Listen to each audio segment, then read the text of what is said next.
Preeti academy मध्ये तुमच्या सगळ्यांचं सहर्ष स्वागत आहे। प्रीती अकॅडमी या चॅनेलवर आपण टीईटी, सीटेट आणि टेट या एक्झामची प्रिपरेशन आपण करत असतो। मागील व्हिडिओमध्ये आपण स्मृतीचे प्रकार म्हणजे टाइप्स ऑफ मेमरी बघितल्या। टाइप्स ऑफ मेमरी 3 प्रकारच्या होत्या। एक होती वैधानिक स्मृती, एक होती अल्पकालीन स्मृती आणि तिसरी होती दीर्घकालीन स्मृती, लॉंग टर्म मेमरी। आता या व्हिडिओमध्ये आपण वैधानिक स्मृतीचे जे 2 भाग पडतात, जसं म्हणजे प्रतिमा स्मृती आणि प्रतिध्वनी स्मृती, यामध्ये जी प्रतिमा स्मृती आहे ही आपण बघणार आहोत। बघा, लक्ष द्या, जे युलरिक निस्सर होते, युलरिक निस्सर हे एक बौद्धिक मानसशास्त्रज्ञ होते। यांनी काय केलं, यांनी हे जी दृष्टिवैधानिक स्मृती आहे ना, याला प्रतिमा स्मृती असे नाव दिले। ठीक आहे। आता बघा, स्पर्लिंग यांनी 1960 मध्ये एक प्रयोग केला। त्यांनी हे केलं की जे काही दृष्टिवेदनामध्ये जे काही दिसते, एखादी गोष्ट आपल्याला जेव्हा दिसते तेव्हा त्याची व्याप्ती किती असते, त्याचं आकारमान किती असते हे पाहण्यासाठी त्यांनी प्रयोग केला। या प्रयोगाचे त्यांनी 2 भागामध्ये विभाजन केले। एक केलं समग्र निवेदन तंत्र आणि एक केलं अंशतः निवेदन तंत्र। मग समग्र निवेदन तंत्रामध्ये काय केलं की त्यांनी अशा प्रकारचा आकृतिबंध केला। 12 अक्षराचा हा आकृतिबंध होता। याच्यामध्ये यांनी काही अक्षर दिले, जसं इथे दिलेले आहे, जसं क, च, ह, व, न, फ, व, फ, अ, फ, र, ज असं त्यांनी केलं। मग त्यांनी हे 50 मिलीसेकंदापर्यंत प्रयोगताना दाखवलं। 50 मिलीसेकंदापर्यंत जेव्हा दाखवलं, नंतर प्रयोगताना जेव्हा विचारण्यात आले तेव्हा त्यांना फक्त 4 ते 5 अक्षरं लक्षात राहिली। ओके। मग नंतर हा जो कालावधी आहे हा वाढवण्यात आला, म्हणजे 50 वरून तो 500 पर्यंत करण्यात आला, परंतु तरी सुद्धा प्रयुक्त जास्त अक्षरं सांगू शकत नव्हता। हे कशात झालं, हे समग्र निवेदन तंत्रामध्ये झालं। मग दुसरा पार्ट केला तो आहे अंशतः निवेदन तंत्र। आता यामध्ये पूर्ण अक्षर न दाखवता त्यांनी काय केलं, पूर्ण अक्षरबद्ध म्हणजे पूर्ण लेटर ऑफ मॅट्रिक्स आकृतीबद्ध त्यांनी दाखवलं नाही। त्यांनी काय केलं, भाग डिव्हाइड केलं। त्यांनी प्रयोगताना असं सांगितलं की जेव्हा तुम्हाला उच्च तीव्रतेचा ध्वनी ऐकू येईल, उच्च तीव्रता ध्वनी, मध्यम तीव्रता ध्वनी, निम्न तीव्रता ध्वनी, 3 प्रकारचे ध्वनी सांगितले। तेव्हा त्यांनी सांगितले की जेव्हा उच्च तीव्रतेचा ध्वनी तुम्हाला सांगण्यात येईल म्हणजे ऐकवण्यात येईल तेव्हा तुम्ही हे अक्षर वाचा। जेव्हा मध्यम तीव्रतेचा ध्वनी तुम्हाला दाखवण्यात येईल तेव्हा तुम्ही हे अक्षर लक्षात ठेवा, आणि जेव्हा निम्न तीव्रतेचा तुम्हाला ध्वनी ऐकवण्यात येईल तेव्हा तुम्ही हे अक्षर सांगा। हा जेव्हा प्रयोग करण्यात आला तेव्हा त्यांना असं दिसलं की प्रयुक्त हे 90% भागाचे अचूक निवेदन करतो। त्यांना असं आढळून आलं की प्रयुक्त 90% भागाचे अचूक निवेदन हे करतो।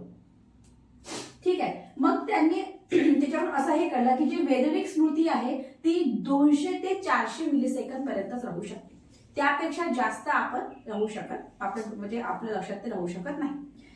आता बघा, एक उदाहरण देते।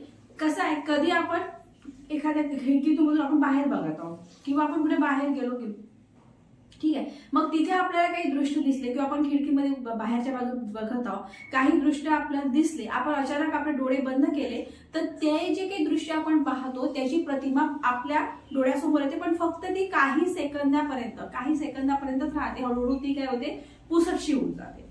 म्हणजेच काय की ही जी स्मृती आहे, वैधानिक स्मृती, ती फक्त 200 ते 400 मिलीसेकंदापर्यंतच आपल्या जवळ राहते। मग काही मानसशास्त्रज्ञांनी याच्यावरून काही म्हणजे निष्कर्ष काढला। ते म्हणतात की एका उद्दीपकाची प्रतिमा स्मृती दुसऱ्या उद्दीपकाची जी काही प्रतिमा स्मृतीला पुसून टाकते, यालाच त्यांनी मार्क्स असे नाव दिले, आच्छादन असे नाव दिले। त्यांनी काय म्हटलेलं आहे काही मानसशास्त्रज्ञांनी की एक प्रतिमा, त्यांनी काय म्हटलं की आपल्याला जर समजा एखादी गोष्ट दिसली, मग एखादी गोष्ट दिसल्यानंतर ती स्मृती आपल्याजवळ राहते, लगेच जेव्हा दुसरी गोष्ट असते तेव्हा ती जी स्मृती आहे, ती जी प्रतिमा स्मृती, ती पहिल्या प्रतिमा स्मृतीला नष्ट करून टाकते। यालाच त्यांनी मार्क्सिंग म्हटल्यास आच्छादन असे म्हटलेले आहे। ठीक आहे। आपण काय बघितलं, आपण बघितले वैधानिक स्मृती, वैधानिक स्मृतीचा आपण प्रतिमा स्मृती हा भाग बघितला। प्रतिमा स्मृतीमध्ये आपण हे बघितलं की जे युलरिक नेस्सर आहे, युलरिक नेस्सर हे जे बौद्धिक मानसशास्त्रज्ञ आहे, या बौद्धिक मानसशास्त्रज्ञाने या दृष्टिवैधानिक स्मृतीला प्रतिमा स्मृती असे नाव दिलेले आहे। आणि स्पर्लिंग जे आहे एक मानसशास्त्रज्ञ, यांनी संशोधन केले। कोणत्या साली केले, 1960 मध्ये त्यांनी संशोधन केले। त्यांच्या संशोधनचं त्यांनी जे प्रयोग केला त्या प्रयोगामध्ये त्यांनी 2 प्रकारच्या भागामध्ये हा प्रयोग होता। एक होता समग्र निवेदन तंत्र, एक होता अंशतः निवेदन तंत्र। समग्र निवेदन तंत्रामध्ये त्यांनी काय केलं की हा 12 अक्षराचा पूर्ण मॅट्रिक्स आहे, आकृतिबंध, हा प्रयोग त्यांना सादर केला। 50 मिली सेकंदापर्यंत फक्त. मग 50 मिली सेकंदापर्यंत जेव्हा त्यांना दाखवला तर प्रयोग त्यांच्या लक्षात आलं की त्यांनी फक्त 4 ते 5 अक्षरच ते सांगू शकले. 50 वरून तो 500 पर्यंत म्हणजे तो कालावधी नेण्यात आला, पण तरी सुद्धा प्रयोग त्यांना ते जास्त आठवलं नाही. मग दुसरं जे काही एक टेक्निक त्यांनी अनुभवली ती त्यांनी अंशता निवेदन तंत्र वापरलं. अंशता निवेदन तंत्रमध्ये त्यांनी काय केलं, ध्वनीवर तो आधारित होता. जसं उच्च तीव्रता ध्वनी, मध्यम तीव्रता ध्वनी आणि निम्न तीव्रता ध्वनी. मग त्यांनी प्रयोगताना सांगितलं की जेव्हा तुम्हाला उच्च तीव्रता ध्वनी ऐकवला जाईल तेव्हा तुम्ही ही ओळ लक्षात ठेवायची. ठीक आहे. जेव्हा तुम्हाला मध्यम तीव्रता ध्वनी वाजवला जाईल तेव्हा ही ओळ, आणि जेव्हा निम्न तीव्रता ध्वनी वाजवला जाईल तेव्हा तुम्ही ही ओळ लक्षात ठेवायची. या प्रयोगावरून त्याच्या लक्षात आले की प्रयुक्त 90% भागाचे अचूक निवेदन करतोच.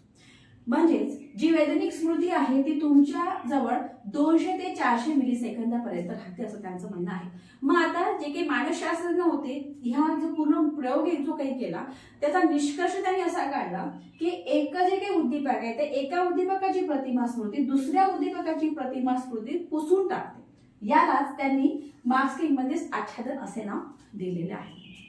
ठीक आहे. हे झालं आपलं प्रतिमा स्मृती. या जो नेक्स्ट भाग आहे त्या नेक्स्ट व्हिडिओमध्ये आपण प्रतिध्वनी स्मृती याबद्दल माहिती बघणार आहोत. हा व्हिडिओ खूप जास्त इम्पॉर्टंट आहे. व्हिडिओ जर तुम्हाला आवडल्यास नक्कीच चॅनलला लाईक, सबस्क्राईब आणि ज्याला गरज आहे त्याला शेअर करायला विसरू नका. नोट्स अवेलेबल आहे. कोणालाही नोट्स पाहिजे असेल तर नक्कीच त्यांनी मला मेसेज करावा. नक्कीच त्याच्यापर्यंत नोट्स या प्रोव्हाइड केल्या जातील. थँक्यू.